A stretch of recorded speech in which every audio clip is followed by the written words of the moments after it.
Ketua Umum Partai Demokrat Agus Harimurti Yudhoyono menyebutkan jika ada beberapa kriteria calon wakil presiden Anies Baswedan yang telah disepakati oleh 3 partai pengusung. AHY juga menambahkan jika dirinya semakin intensif membangun komunikasi dengan Anies Baswedan. Kriteria-kriteria yang telah dibuat diserahkan kepada Anies sebagai Capres 2024. Saya secara pribadi juga semakin intensif berkomunikasi dengan Mas Anies Rashid Baswedan. Dan tadi kalau kemudian dari teman-teman KIB mengatakan ada sejumlah alasan, faktor, diantaranya perlu ada kekuatan yang duit tunggal saling melengkapi, saling menguatkan, termasuk harapan kalau ada pendamping yang memiliki latar belakang rekam jejak sebagai perwira militer dari TNI misalnya. Ada juga yang menyampaikan tadi sangat baik kalau kita bisa merepresentasi suara generasi muda yang jumlahnya semakin besar dalam pemilu 2024 nanti. Generasi Y atau generasi Z yang kalau dihimpun bisa hingga 60%. Angka yang besar untuk dilewatkan begitu saja.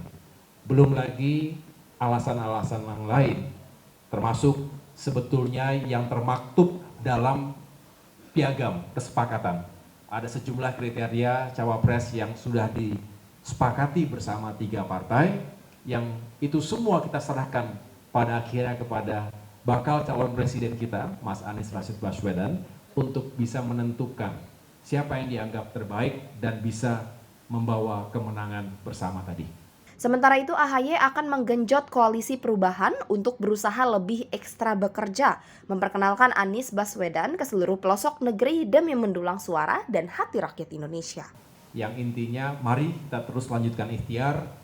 Kami juga sepakat bahwa perlu segera karena kita juga ingin lebih cepat membangun sinergi dan kolaborasi yang lebih terintegrasi secara utuh dari tingkat atas sampai dengan akar rumput, karena memang bisnis dari politik ini adalah menggunakan waktu se-efektif mungkin untuk memenangkan hati, pikiran, dan pada akhirnya suara rakyat kita.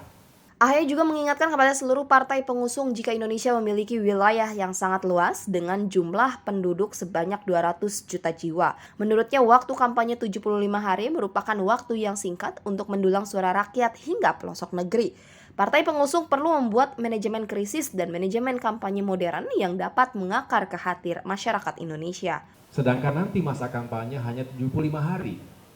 Tidak cukup. Tadi diamini oleh teman-teman KIB, rasanya 75 hari itu tidak cukup jika kita punya harapan besar menjangkau masyarakat kita di seluruh pelosok Indonesia. Tentu tidak berbicara hanya yang ada di Jakarta atau kota-kota besar lainnya. Dengan demikian, perlu mesin yang bekerja dengan sangat efektif. Partai-partai politik sebagai pengusung, insya Allah pada saatnya itu juga harus menjalankan manajemen krisis, manajemen kampanye yang juga modern, tapi mengakar betul di masyarakat dan konstituen kita. Sementara itu, saat ditanya soal nasib koalisi perubahan, AHY tak menampik jika kesegeraan dalam menentukan sikap berbanding lurus dengan kekhawatiran terhadap terjadinya upaya penjegalan koalisi perubahan dan pencapresan Anies Baswedan. Namun menurutnya semakin cepat bersatu dan berintegrasi, semakin besar pula kesuksesan yang akan didulang dalam kontestasi politik ini. Apakah semangat kesegeraan ini satu nafas dengan kekhawatiran terjadinya upaya penggagalan koalisi perubahan dan juga pencapresan Mas Anies Rashid Baswedan? Bisa jadi.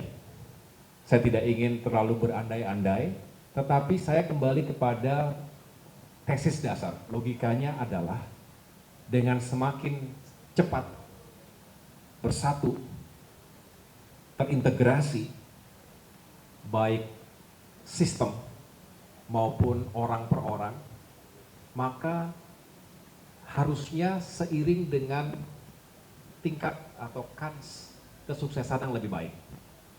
Sebaliknya, kalau kurang waktu, rasanya juga kita harus bekerja jauh lebih rumit lagi.